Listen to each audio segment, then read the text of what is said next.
16 de mayo del Evangelio según San Juan. En aquel tiempo dijo Jesús a sus discípulos: El que acepta mis mandamientos y los guarda, ese me ama, y el que me ama será amado por mi Padre, y yo también lo amaré y me manifestaré a él. Le dijo Judas, no el Iscariote: Señor, ¿qué ha sucedido para que te reveles a nosotros y no al mundo? Respondió Jesús y le dijo: El que me ama guardará mi palabra, y mi Padre lo amará, y vendremos a él, y haremos morada en él. El que no me ama no guarda mis palabras, y la palabra que estáis oyendo no es mía, sino del Padre que me envió. Os he hablado de esto ahora que estoy a vuestro lado, pero el Paráclito, el Espíritu Santo, que enviará el Padre en mi nombre, será quien os lo enseñe todo y os vaya recordando todo lo que os he dicho. Palabra del Señor. Jesús, después de su resurrección, se apareció durante 40 días a los apóstoles y discípulos. Le pudieron ver, le pudieron escuchar, pero él enseguida empezó a prepararles para un nuevo momento que iban a vivir después, una nueva época cuando ya él ascendiera al cielo en cuerpo y alma y dejaran de poderle captar con los sentidos corporales.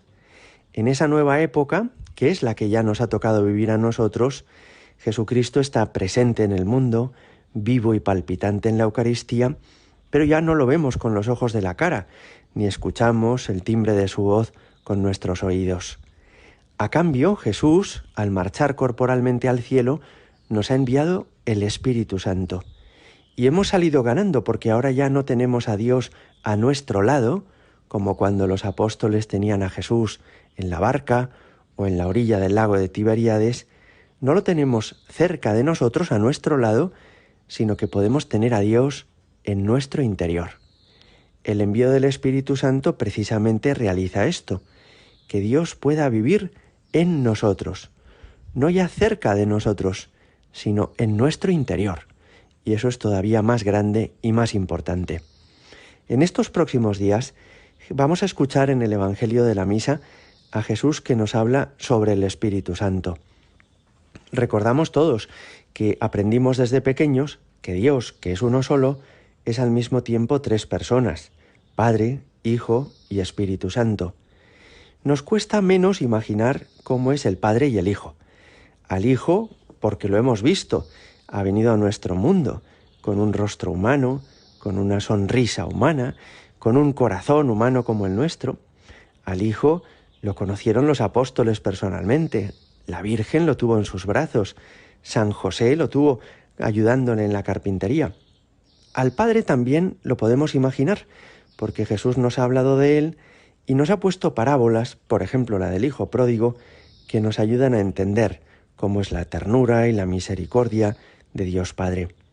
Pero nos cuesta más imaginar al Espíritu Santo.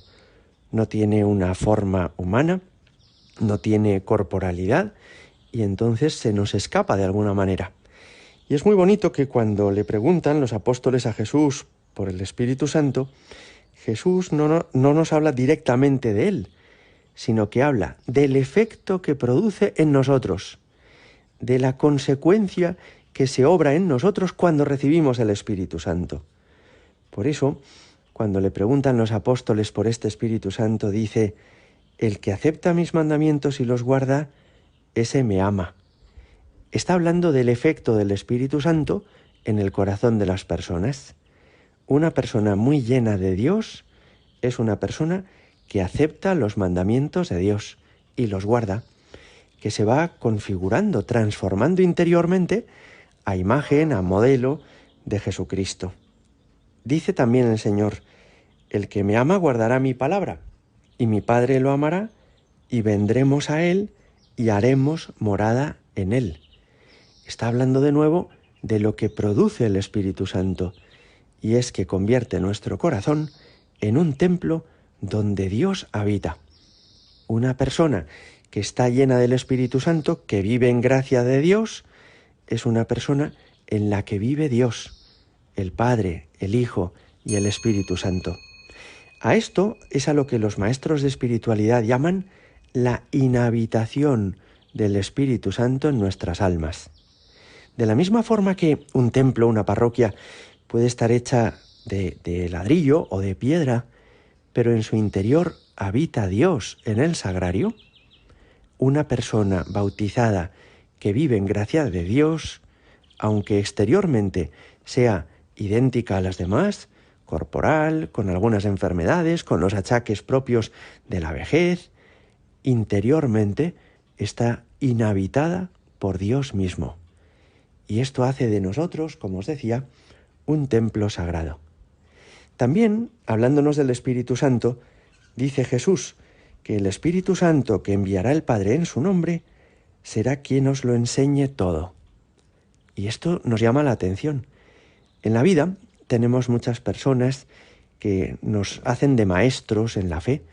Lo han sido nuestros padres, catequistas, profesores de religión, el sacerdote de la parroquia que predica cada domingo, pero el Espíritu Santo es nuestro maestro interior. Él es quien nos recuerda las cosas de Dios. Él es quien nos ayuda a irlas entendiendo y asimilando. Él es quien nos conduce interiormente. Por eso se decía que aunque uno puede tener en su vida un confesor o un director espiritual, el verdadero director espiritual que va conduciendo nuestras almas a la santidad es el Espíritu Santo. Lo que hace ese confesor o director espiritual es colaborar como instrumento para que tú puedas acoger mejor lo que Dios va suscitando en tu interior. Te pedimos, Señor, danos el Espíritu Santo, ese Espíritu que nos ayudará a amarte, a cumplir tus mandamientos, que nos lo recordará todo, que nos hará vivir llenos de ti, ese Espíritu Santo que nos diviniza.